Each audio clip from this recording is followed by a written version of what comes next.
Okay, so I'm going to show you how to install PFC.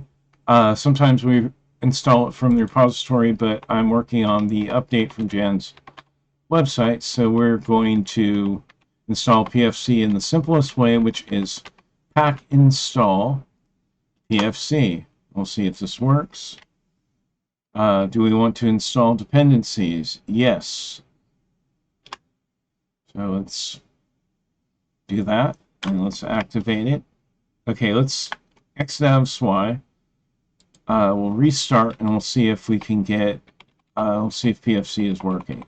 So the way a good way to load it will be to ensure loaded PFC lib. There's documentation about other ways, but right now let's just say that this one's the supported way to do it.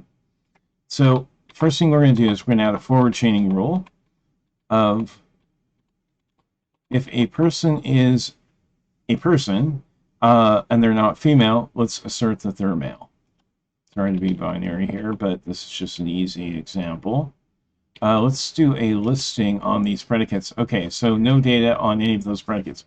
By the way, they got defined when I created the rule. It went and made sure all three of those predicates existed in Prolog somehow.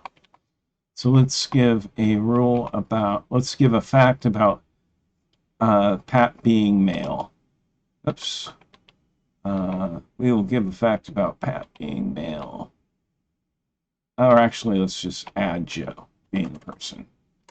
Okay, that's what I meant anyway.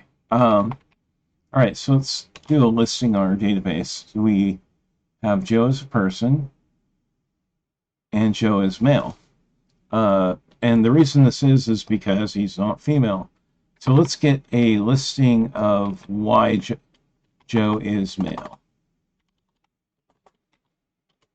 And it says because Joe is not female, Joe's person, and because of the rule, we have a fact that